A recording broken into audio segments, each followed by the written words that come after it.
Maayong adlaw kaniyong tanan mga igsoon, kumusta mo?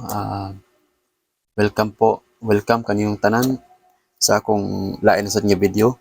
Then iskutan na sad nato ang actually mga igsoon ako siyang gibutang sa ika-kawhaan or ika-20 nga mga butang nga angay nato likayan. So niya siya sa Panultihon 23 so verses 29 to 35.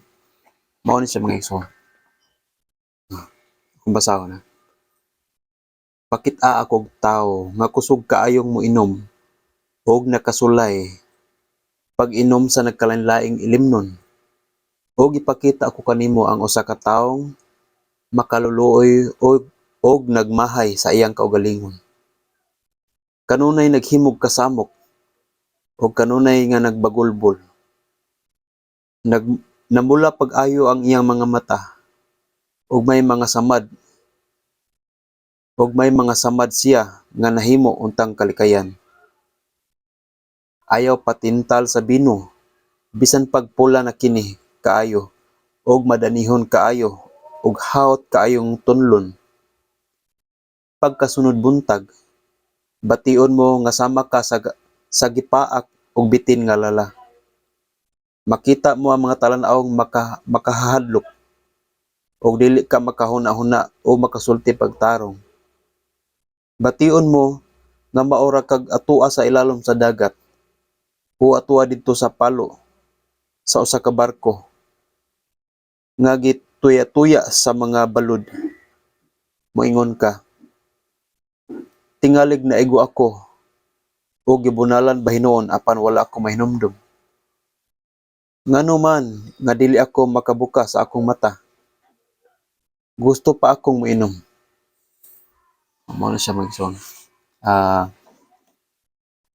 Dili man sad siya daotan nga moinom mga igsoon. Dili sad siya daotan tungod kay nagkinahanglan man sad atong lawas ana apan ipaymangnuan kita sa dili pagpalabi. So kabalo man ta mga igsoon kon kanus ata nga dili na nato makaya ang maong mga ilimnon. So kini usa ka pahimangno alang ka natong tanan. Wala tay gigo ni bisan kinsa, wala ta magyo nila tungod kay kining tanan kining ni-address kasulatan para man nato mga igsoon og mapasalamaton kayo tagdako nga niani kini mga pahimangno tungod kay gitagaan ta sa Dios og kanang kahibalo, ideya o mga pamaagi unsa na to pagkinabuhi nga kahimut-an sa iyang mga mata mga igsoon. So dili siya daotan mga igsoon nga moinom. Kinahanglan nga lang nga responsable ta sa pag-inom. O dili mabot sa punto mga igsoon nga sama sa inyong nabalitaan nga sila ra nga nag-inom apan sila ra gyapon ang nag-away. So misangko pa sa pagkamatay, di ba?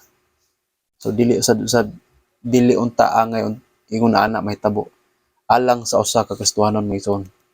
Bati kay paminawon mga igsoon nga mamatay ka sa imong nana nga paagi.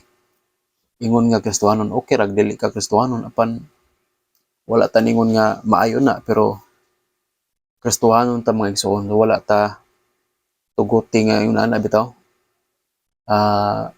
Pananglit usa ka kaamahan mga igsoon. Nya muli ka sa inyong panimalay, tan-aw nimo gubot kayo kay na-impluwensya man ka sa ilimnong makahubog. Nya karon kay mangulata ka sa imong asawa, sa imong anak mga igsoon. So bati kayo tan-awon mga igsoon. Nya nigkahuman bitaw moingon na ka nga wala ko nahinumdum sa akong gisulti. Bati kay paminawon mga igsoon tungod ana kay noon ako sa akong bahin wala ako naka-experience og yun ana ng mga type klase sa amahan. Pero I'm sure sa uban naka-experience sila ani. So mga igsoon kung moinom man gani ka, hunahuna do na kay asawa, do na kay pamilya, do na kay anak. dili maayo mga igsoon nga muli ka sa inyong panimalay nga lagi na naburyong ka sa imong nahon atungod kay na-impluwensya ka sa imong ginom. Nya dayon bati imong nakita karon kay nasuko ka nya imong kulata imong asawa. Giapil pa nimo imong anak.